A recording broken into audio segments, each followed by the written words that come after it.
जय श्री राम दोस्तों, आपका स्वागत है आपके अपने चैनल वास्तु विजय में। और मैं आपका फ्रेंड, आपका वेल विशर, आपका गाइड विजय मिश्रा। कोई भी आपको ज्योतिष संबंधित, वास्तु संबंधित सलाह लेनी है, कुंडली का विश्लेषण करवाना हो, कुंडली मिलान कराना हो, खराब ग्रह दशाओं से आप गुजर रहे हैं, उनसे आपको अपना बचाव करना हो, तो आप हमसे संपर्क कर सकते हैं, अपॉइंटमेंट लेकर के मिल सकते हैं, विजिट कर सकते हैं, विजिट करवा सकते हैं और अपनी समस्या का समाधान पा सकते हैं। आज हम बात करने वाले हैं आपके जीवन में पड़ने वाले तमाम कष्टों के ऊपर।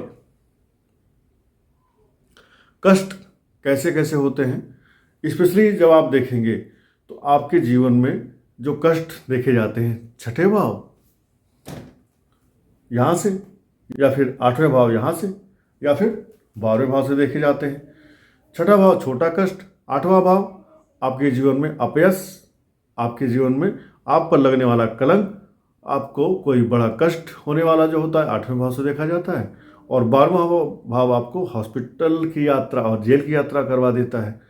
तो जो 6, 8, 12 भाव हैं, ये आपके जीवन में, जब भी आपके जीवन में कोई भी कष्ट आ रहा है, आपका किसी से झगड़ा लड़ाई हो रही है, संघर्ष हो रहा है, ठीक है, आप कहीं कर्जे में फंस रहे हो, दुश्मन से उलझ रहे हो, ठीक है, कोई आपको बड़ी बीमारी हो रही है। देखो, जुकाम बुखार नॉर्मल तो होता रहता है सभी को, लेकिन अगर आपको कोई भी बड़ी बीमारी हो रही है जिसमें आप महीना 15 दिन तक झेल गए, तो कहीं ना कहीं उसमें आपके 6th हाउस का इन्वॉल्वमेंट होना ही होना होता है। और अगर आप हॉस्पिटल में जाकर के लेट गए बेड पे, तो आपके 12th हाउस का इन्वॉल्वमेंट हो जाता है। और आपको कोई ऐसा कष्ट मिल रहा है जो कष्ट आपको परेशान कर रहा है, अपयश, कलंक, ऐसी कुछ आपके साथ चीज़ें हो रही हैं, तो 8th हाउस आपका इन्वॉल्व उसमें होगा ही होगा। तो आज हम बात करने वाले हैं कैसे 6, 8, 12 इन तीनों भावों का एक साथ कैसे इलाज किया जाए, कैसे इन तीनों भावों की एनर्जी को सकारात्मक किया जाए। क्योंकि इन भावों में बहुत सारे पॉजिटिव चीज़ें भी होती हैं। निगेटिव चीज़ तो यही है जो हमको परेशान करती हैं, but apart of this there are so many things which are positive for our life, for our health and for our wealth. Because 6th house हमारी जॉब का है, 8th हाउस हमारे इन लॉज का है। 8th हाउस अगर हम कोई manufacturing का काम करते हैं, लॉयर हैं, सीए हैं, बैंकर हैं। 12th हाउस हमारा इन्वेस्टमेंट है, हमारा बेडरूम है। तो ये भाव सारे निगेटिव नहीं हैं। ऐसा अगर आप सोचते हैं ये 6, 8, 12 हमेशा निगेटिव फल देते हैं, तो ये भी ऐसी बात सच नहीं होगी। तो हमें इन भाव के स्वामियों से ना तो डरना है और ना ही उनसे जलना है, ना ही उनसे हमें चिढ़ना है। हमें करना क्या है, इन तीनों भावों का एक साथ इलाज करना है, सो दैट ये तीनों भाव अपना पॉजिटिव पहलू देते रहें, निगेटिव पहलू शांत करें, कम करें। क्योंकि जब आपके जो 6, 8, 12 के निगेटिव पहलू हैं, निगेटिव रिजल्ट हैं, या जो भावों के स्वामी हैं, या यहाँ पे जो बैठे ग्रह हैं, यदि आप उनको थोड़ा सा शांत कर लेंगे, तो जो आपकी कुंडली की पॉजिटिव एनर्जी है, जो कुंडली में राजयोग बने हुए हैं, वो अच्छा सा रिजल्ट देने में सफल हो पाएंगे। क्योंकि अगर आपका कपड़ा भीगा हो तो उसको सूखने में ज़्यादा टाइम लगेगा। जो भी आप सनलाइट में डालेंगे तो काफ़ी एनर्जी उस कपड़े के पानी को सुखाने में, उड़ाने में खर्च हो जाएगी। लेकिन अगर आपका कपड़ा कम गीला हो, अर्थात आपने निगेटिव एनर्जी जो कपड़े को गीला की हुई थी उसको पहले ही कंट्रोल कर लिया, तो अब सनलाइट में रखने पर घंटे 2 घंटे में ही वो कपड़ा सूख जाएगा और आपके पहनने के लायक हो जाएगा। ऐसे ही अगर किसी बर्तन में छेद हो और आप उसमें पानी भर रहे हैं, तो पानी भरना हुआ आपके कुंडली के राजयोग और आपके कुंडली के सकारात्मक ग्रहों की एनर्जी। लेकिन अगर आपके बर्तन में छेद हो और छेद बड़ा हो, तो जितना भी आप पानी भरेंगे वो सारा पानी बह जाएगा। ठीक, अब अगर कुछ आप ऐसा करें कि इस छेद को छोटा कर दें, पतला कर दें या बंद कर दें, तो आपका वो बर्तन, वो पात्र जल्दी भर जाएगा, घड़ा जल्दी भर जाएगा, और उसमें से जो पानी के बहने की स्पीड थी वो भी कम हो जाएगी, तो पानी उसमें ज़्यादा देर तक रुका रहेगा। That's what I want to say. तो अगर आपके 6, 8, 12 भावों के स्वामी देखेंगे आप, तो यहाँ पर हर एक ग्रह का होता है रुद्राक्ष। ग्रहों को शांत करने का 3 उपाय होता है स्पेशली।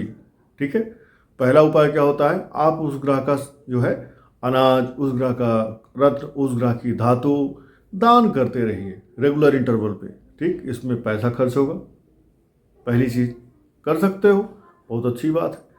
अब पैसा कम खर्च करना है तो आपको क्या करना है, आपको उस ग्रह के रुद्राक्ष लेने हैं, ठीक है।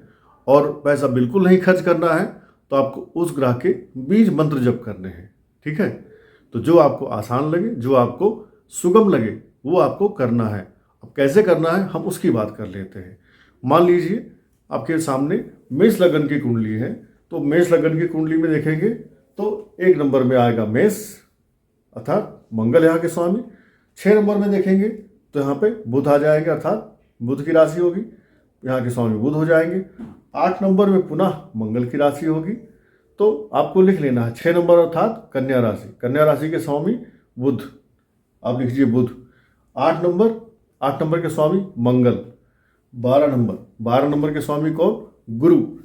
तो आपको 3 ग्रह मिल गए, कौन कौन, बुध, मंगल, गुरु। ऐसे ही आपके छठे, 8वें और 12वें भाव में कौन सा ग्रह बैठा हुआ है उसको भी लिख लीजिए। अब इन ग्रहों के जो रुद्राक्ष होते हैं उनको आप कैसे जानेंगे। एक मुखी रुद्राक्ष सूर्य का होता है, दो मुखी रुद्राक्ष चंद्रमा का होता है, 3 मुखी रुद्राक्ष मंगल का होता है, 4 मुखी रुद्राक्ष बुध का होता है, 5 मुखी रुद्राक्ष बृहस्पति का होता है, 6 मुखी रुद्राक्ष शुक्र का होता है, 7 मुखी रुद्राक्ष शनि का होता है, 8 मुखी रुद्राक्ष राहु का होता है, 9 मुखी रुद्राक्ष केतु का होता है। तो आप समझिए कि अगर आपने मेष राशि के लिए देखा तो बुध का अर्थात 4 मुखी रुद्राक्ष आपने एक लिया, फिर मंगल का 8वें भाव के स्वामी होने की वजह से 1 मुखी रुद्राक्ष लिया, और बृहस्पति जो आपके 12वें भाव के स्वामी हैं इनके लिए आपने लिया 5 मुखी रुद्राक्ष। तो 1 मुखी, 4 मुखी, 5 मुखी, मंगल, बुध, बृहस्पति, ये 3 रुद्राक्ष आपको लेने हैं, प्लस जो जो ग्रह बैठे हुए हैं छठे, 8वें, 12वें भाव में इनके भी रुद्राक्ष आपको ले लेने हैं। अब ऐसा भी हो सकता है कि मंगल, बुध और गुरु इनमें से ही कोई ग्रह 6, 8, 12 में बैठा हो, तो आपको उस ग्रह का रुद्राक्ष दोबारा नहीं लेना है, एक ही बार लेना है। तो आपको इन सभी रुद्राक्षों को एक माला में या एक धागे में, धागा विशेष करके आपको अपने लग्नेश का लेना है, ठीक है, या आप अपने भाग्येश का भी कलर का धागा ले सकते हैं। जैसे मेष है तो मेष के केस में भाग्येश हुए आपके गुरु और लग्नेश हुए आपके मंगल। तो आप लाल या पीले कलर का धागा लेकर के उसमें उस रुद्राक्ष को धारण कर लीजिए, और उस रुद्राक्ष को आप सोने के समय उतार दीजिए और सुबह फिर से नहा धो करके पहन लीजिए, और इस रुद्राक्ष को हमेशा आप धारण किए रहिए। यह रुद्राक्ष आपके हृदय के पास रहेगा और आपके जीवन में 6, 8, 12 से जो निगेटिव एनर्जी आ रही होगी उसको ये काफ़ी हद तक कंट्रोल कर देगा। और जब निगेटिव एनर्जी कंट्रोल हो जाएगी तो पॉजिटिव एनर्जी को खुल के बैटिंग करने का अपने आप समय मिल जाएगा, मौका मिल जाएगा, और आपके जीवन में वो जो चीज़ें नहीं हो रही थी वो होने लगेंगी। अब ऐसे ही अगर आपकी वृषभ राशि है तो वृषभ राशि के लिए आपका 6 भाव, जो छठा भाव होगा वहाँ पे आ जाएगी राशि शुक्र की, स्वयं की राशि आ जाएगी, तुला राशि आ जाएगी। और 8 नंबर में आपकी आ जाएगी गुरुदेव बृहस्पति की राशि, 9 नंबर राशि। और 12वें भाव में आपकी आ जाएगी मंगल की राशि।